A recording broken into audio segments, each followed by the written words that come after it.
Thank you. Good evening, and thank you all for such a warm welcome. Firstly, I'd like to thank Andrew, John, and the British Brands Group for inviting us here to speak today, and for all their hard work, day in, day out, championing brands and the positive contribution they make to UK PLC. And thank you to Andrew for your custom as well. Fantastic to see you reading so many of our books. And as you can see, I'm not Doug Gurr. Unfortunately, as you heard, Doug had a family emergency, so wasn't able to come tonight.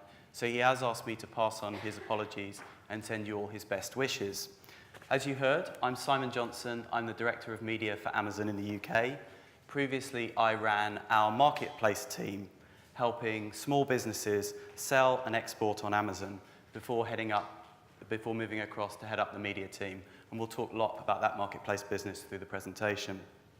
So I must admit, when Doug called me up at the 11th hour to speak tonight, I almost had a heart attack. But then I thought if he could spend the night facing down a polar bear, then I could do this. So I can speak on his behalf tonight to one of this most prestigious event for the industry in front of some of the best brands in the country.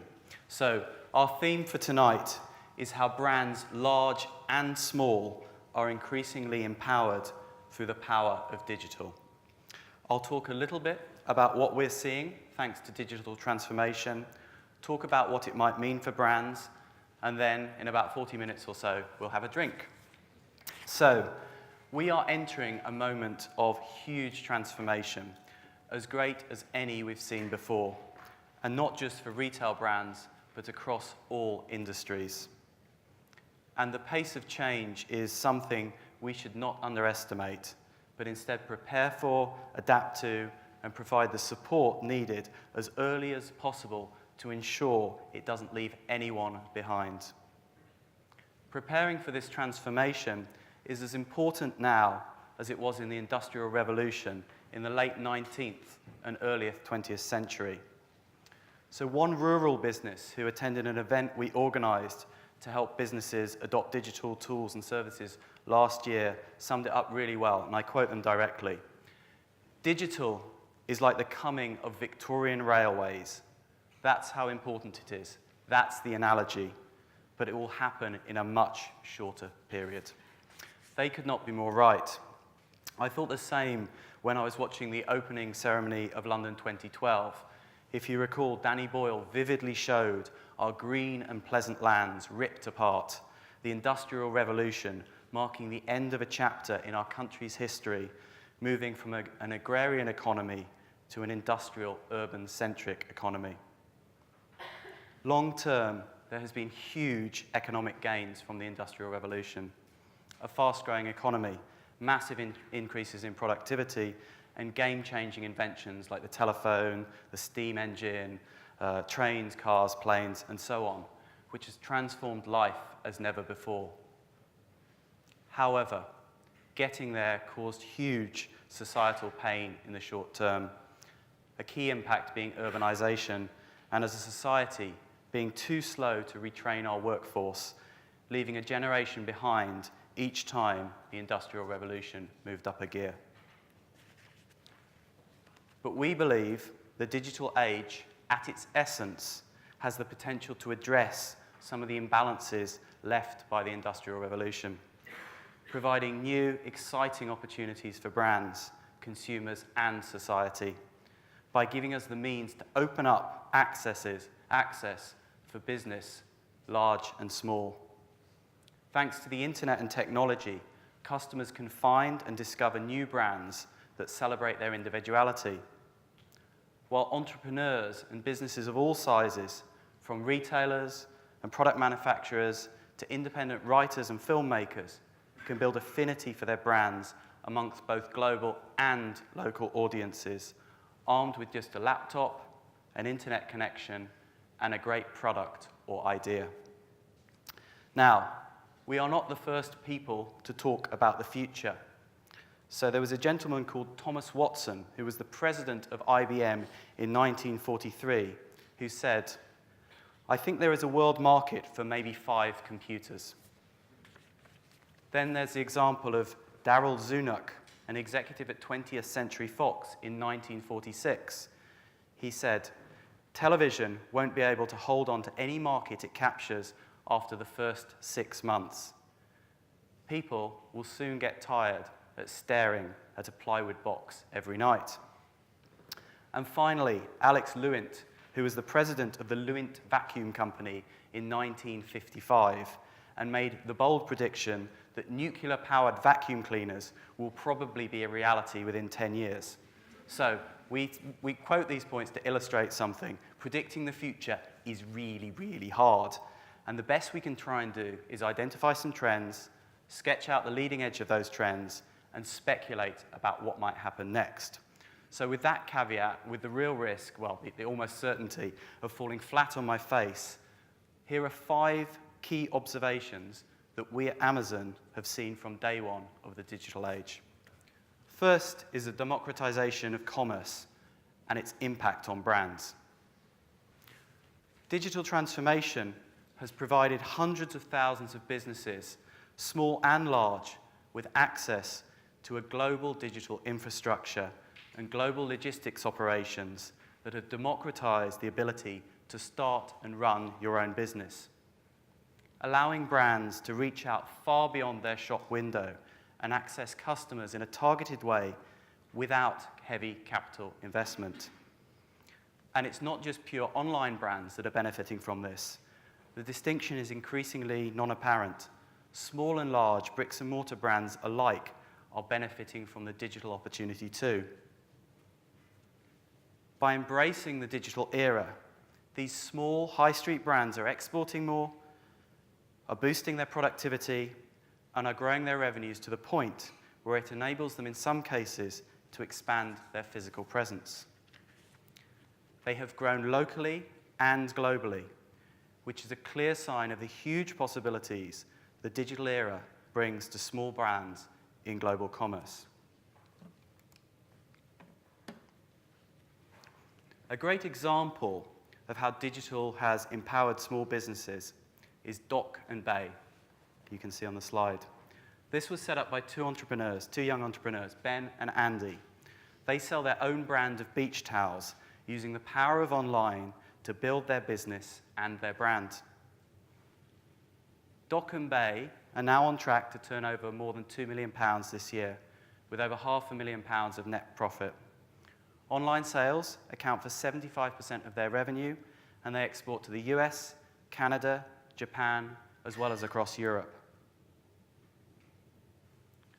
Thanks to the digital era, authors and filmmakers are also producing high-quality content in a way that was never possible in the past, reaching a much bigger audience than ever before, and offering a vast range of choice to consumers. Ebooks and streaming music and video services enable people to experiment with their art form. Short stories, short films, and episodic content are seeing a huge creative revival, fueled by access to low-cost, high-quality production. A good example is the independent author, Mel Sharratt.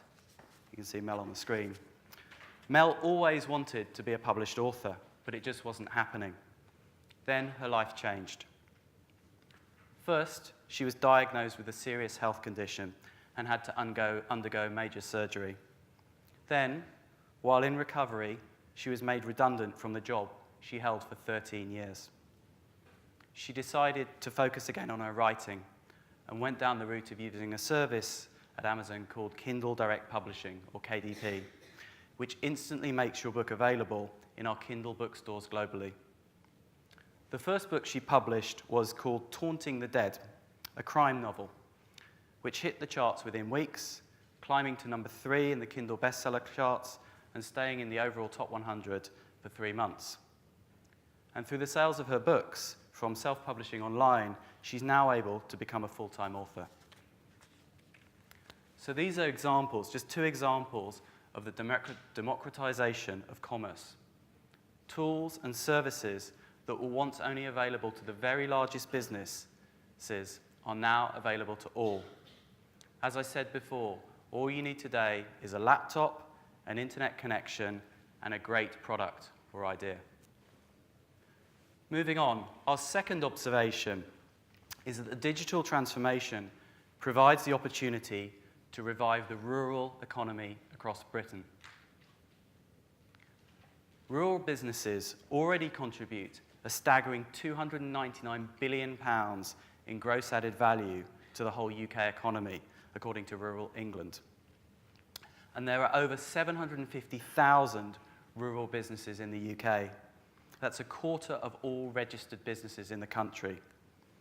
If you combine that with increasing connectivity in rural areas, and the opportunity for rural businesses and rural communities is huge.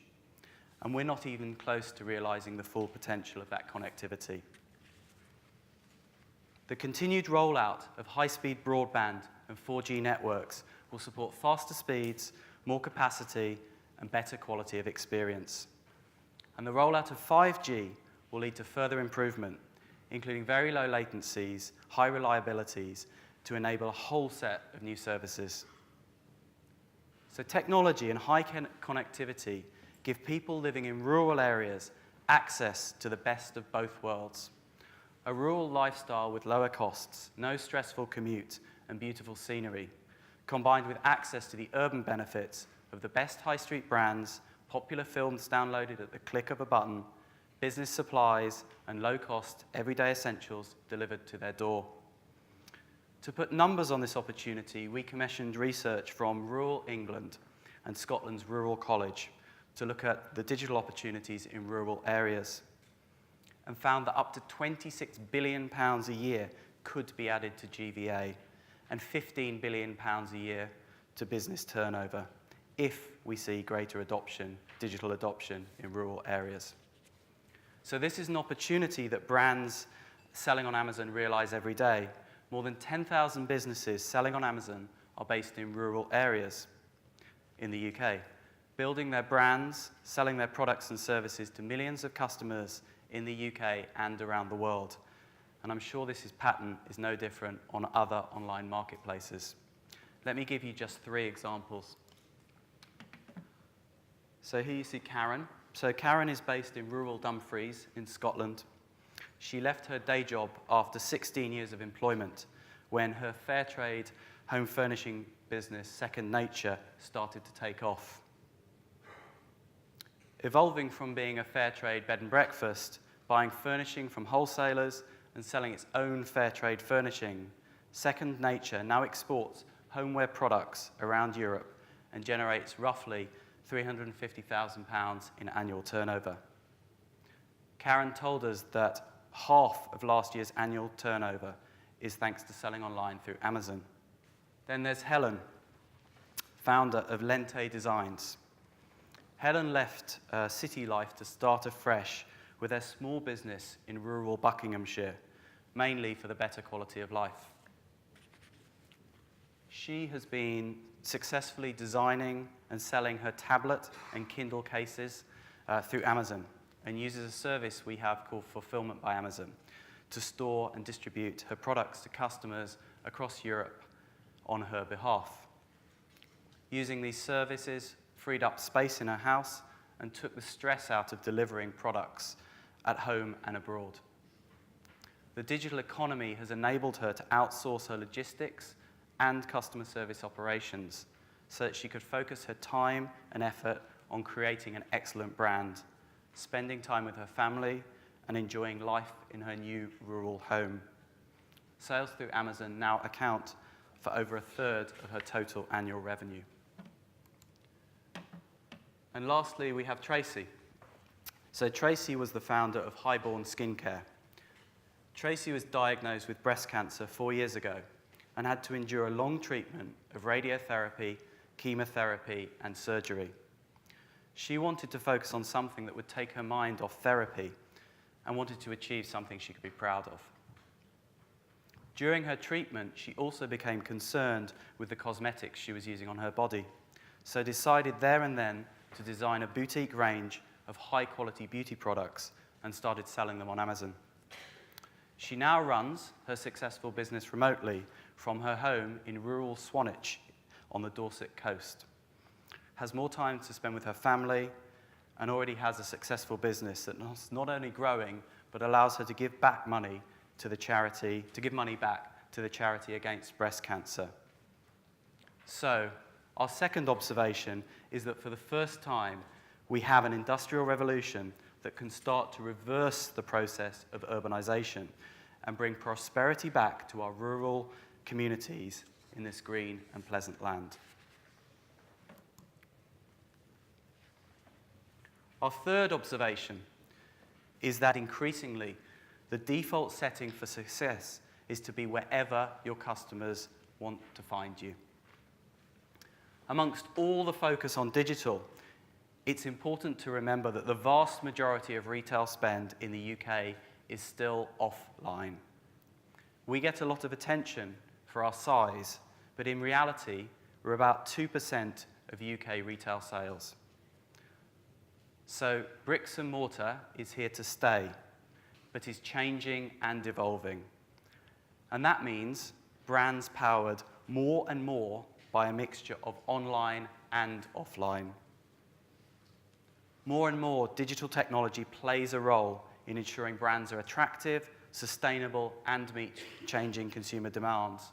From new innovations like virtual fitting rooms to interactive window displays to click and collect, businesses are constantly finding ways to use technology to improve experiences.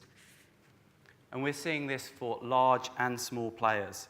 Whether you're Next, who now have reportedly 46% of sales from online, or you're Amazon, where we've acquired Whole Foods and launched bookstores and Amazon Go in the US, or you're a small high street brand with just a handful of employees, the trend is consistent.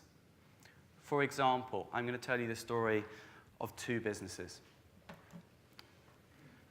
So, Shearer Candles, this is a 120-year-old family business in Scotland, employing a team of about 50. Ian, their managing director, told us that their exposure on Amazon through Black Friday and growth of e-commerce have helped them expand their physical stores. He now generates roughly £300,000 a year selling through Amazon, which contributes a big part to their year-on-year online sales growth of between 30% and 40%. As a result, they've opened a fifth store thanks to their growth and the increased brand awareness that they've gained online. Another example is Asai Records in Stirling, owned by Keith Ingram, which has been going for around 16 years. So for many years, Asai was a bricks and mortar business until they decided to see what would happen if they started to sell their products online. So Keith said that revenues generated by thousands of vinyl record sales to a global audience on Amazon have helped underpin the company's move to establish 2 more record stores in Scotland. And his online presence enabled him to expand his high street business and attract overall more customers. 75% of his sales now come through selling on Amazon. So, thanks to the easy access of innovation, the omni-channel opportunity is no longer just for big players. We're seeing more intertwining of physical and online among many smaller brands, and it shows that we shouldn't get hung up about how customers reach us, but instead offering them choice.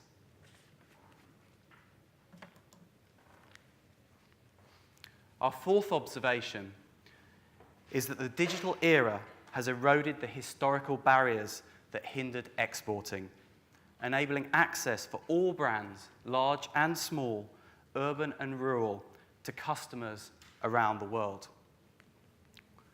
For example, for many years, we've been saying it's hard to export a retail concept, and it's certainly true that other industries have been more successful than ours at becoming global. Yet now, tens of thousands of small businesses take advantage of digital tools and services daily to make their brands more discoverable, to build a global following, an affinity for their brands, and to ultimately achieve billions of pounds of exports. It shows just what can happen if innovation is opened up to others. Take our service, Amazon Launchpad, as an example. So Amazon Launchpad has been running now for about 3 years. And Launchpad makes it easy for brands, for startup brands, to launch, market, and distribute their products to millions of Amazon customers across the globe. So the Launchpad team work with leading VCs, startup accelerators, and crowdfunding services to help startup brands successfully launch over 4,000 products in the US, UK, China, France, Mexico, Canada, India, and Japan. These startups get custom product pages, a comprehensive marketing package, and access to our global fulfillment network, all geared towards helping them successfully launch their innovations and share their stories. The service means startups can overcome many of the challenges associated with launching new products by using our expertise and infrastructure to create awareness and drive sales. One great Launchpad startup brand is Kano Computers. So Kano Computers was launched in 2013. They're based here in London, in East London, and they sell DIY computer and coding kits for children. They're designed to allow beginners to build and code their own technology. So this is not just about creating the next generation of engineers, it's also about giving kids a way to understand how the technology around them works in a fun and engaging way. And as a father of 2 young boys who have played with this kit, I can attest to the learning and fun experience. I would check it out. Through Amazon Launchpad, they've sold more than 150,000 kits in 86 countries across the globe. And we've also seen some really positive results of this in our own business. For example, to give you some stats, over 60% of UK-based Amazon sellers export. Last year, UK Amazon sellers achieved £2.3 billion of exports. So these are SMEs that are working with Amazon through Amazon Marketplace, £2.3 billion of exports. And my favorite statistic, over half of our total global unit sales are not Amazon. They come from third-party businesses, sellers, SMEs up and down the country. Businesses like those we've talked about today. So a key driver of this globalization of commerce is innovation, such as cloud computing and machine learning brought about by the digital era. Cloud computing connects businesses to the internet computing power they need to thrive and scale according to need, enabling companies, large and small, to flex and adapt no matter where their customers are in the world. And instead of buying and managing expensive technology infrastructure such as data centers, retailers can focus on their brands. Take Olio. So Olio was founded by 2 great female entrepreneurs, Tessa and Sasha. So Olio connects neighbors so that they can share surplus food. So what you do, a user takes a photo of their food to publish in the app. People see this through alerts, make requests, and arrange pickup via private messaging. So the app also runs a program where volunteers can take food surplus from local businesses to redistribute in the community. So this startup has just 9 staff, and to keep costs low, there's no office, and each staff member works from home across the country. Tessa and Sasha use AWS, Amazon Web Services, to free them from the need to build and run their own digital infrastructure, so they don't have to worry about all the less glamorous things about running their business. It already has more than 250,000 users and often sees big traffic spikes that could test the capabilities of a business of its size. But thanks to cloud computing, Olio can handle the demand because cloud computing allows them to scale based on need, no matter how many people use their services and no matter where those users are. Olio is now available not just in the UK, but in 37 countries, including China and India. So there's our 4th point, the opportunity to become global, the opportunity to export great British products and ideas. And finally, our last observation is that with the growth and better access to AI and machine learning, the digital era has opened the doors for brands large and small to cutting-edge innovation that delivers greater selection, value, and convenience to customers and raises the bar on customer experience. I'll give you 3 examples of our machine learning work in Europe. The first is using machine learning to help small businesses export. So you're a small business, but want to export to China, Europe, Japan, and Mexico. You have thousands of products that change on a regular basis, but you don't have the resources, for example, to translate every single product line into multiple languages. This is where machine learning comes into play.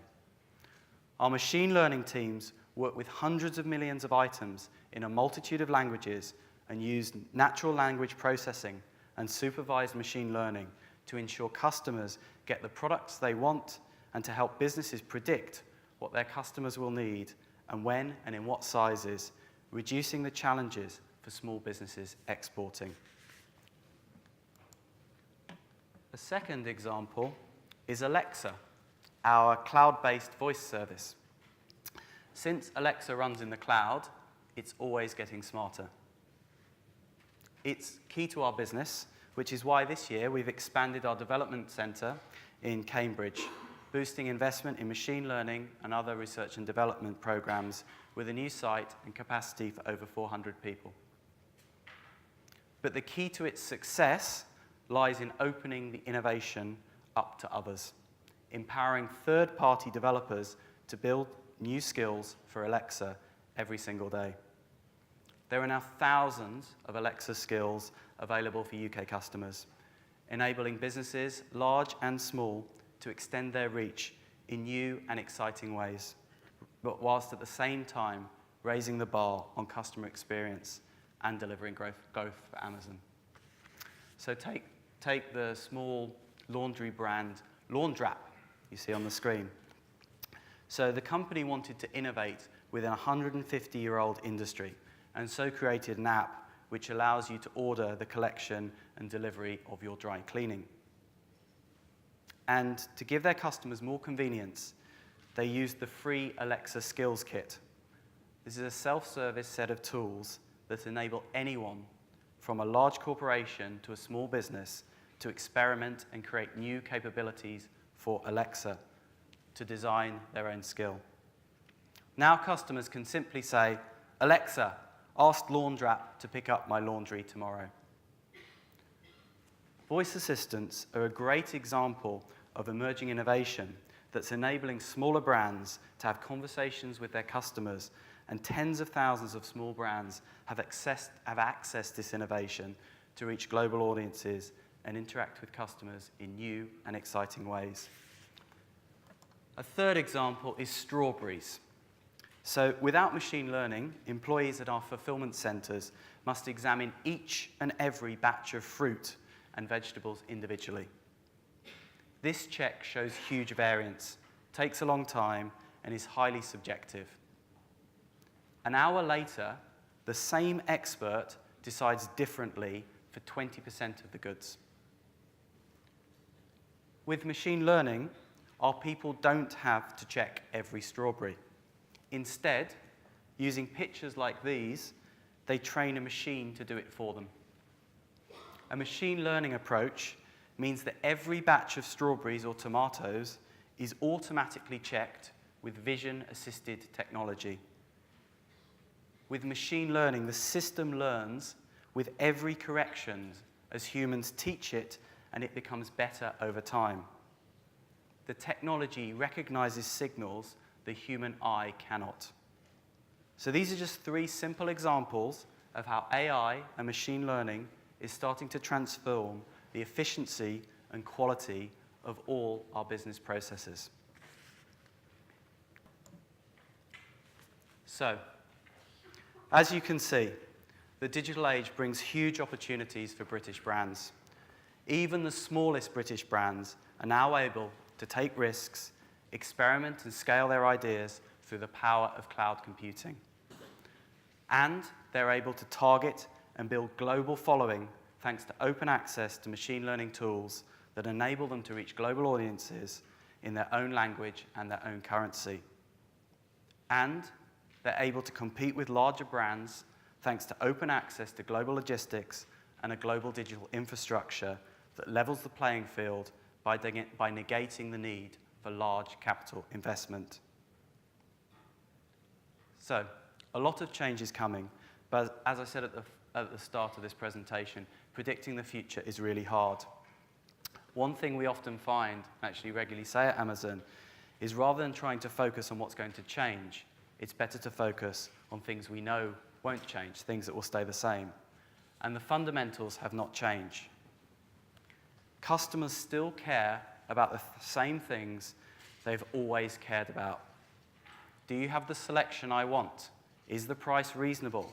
Can I get hold of it in a convenient way? Great brands who focus on these three basic needs probably won't go far wrong. And here in this room, there are hundreds of great brands.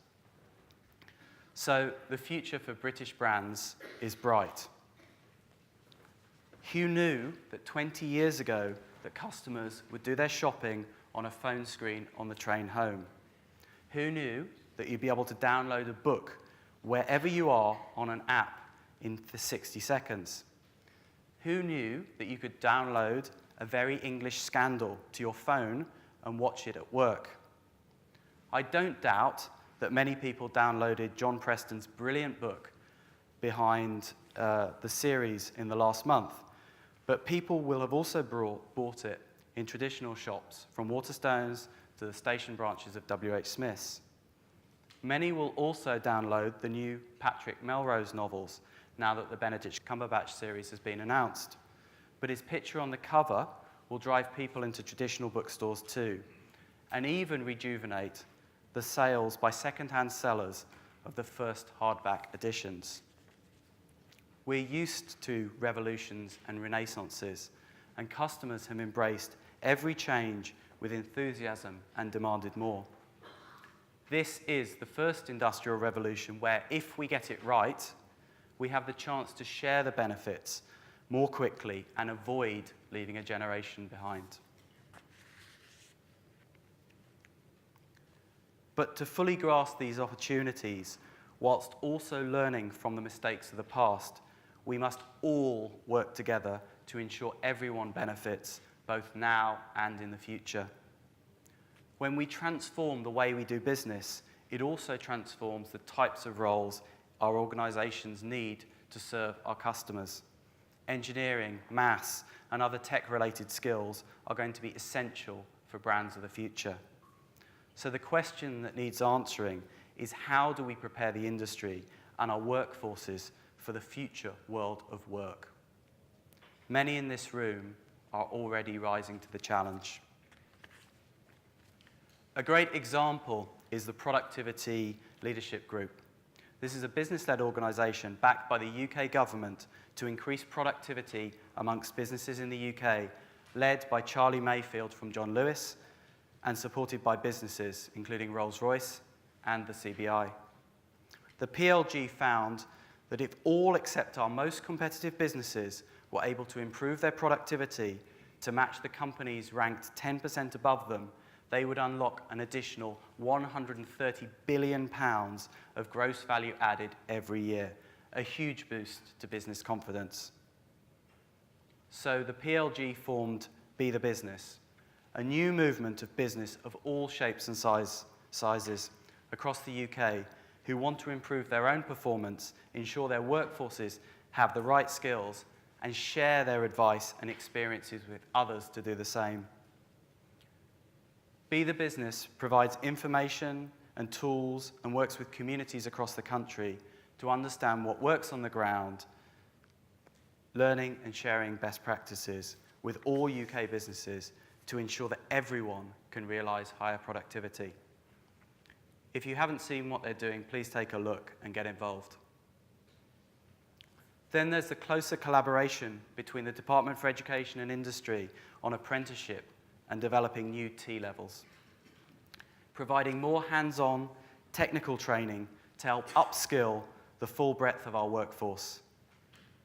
This is an exciting initiative that we believe may help provide a route to many looking to develop the technical skills in robotics, logistics, and maybe even drone delivery programs of the future.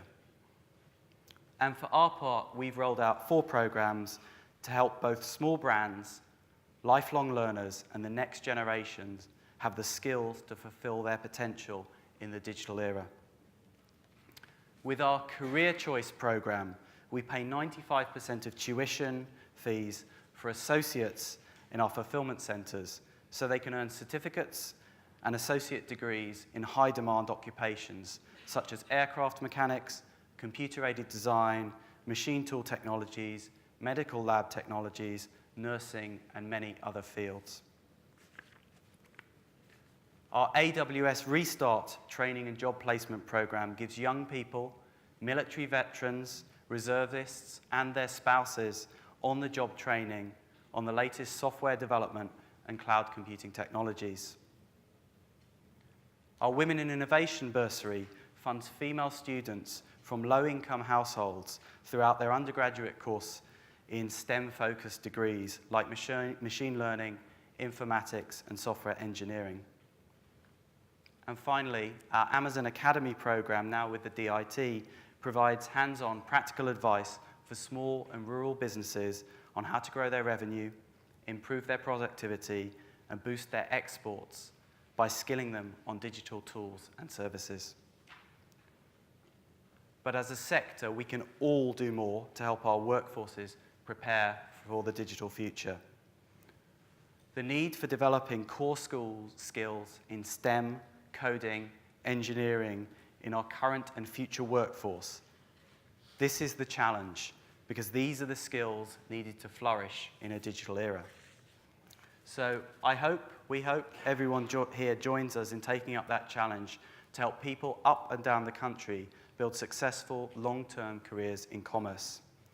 It's great to see brands, both large and small, innovating and pioneering to come up with new ways to make customer lives even better. But as we say at Amazon, it's still day one. There's so much more to come. In truth, none of us know where the internet will go next. That's the beauty of technology.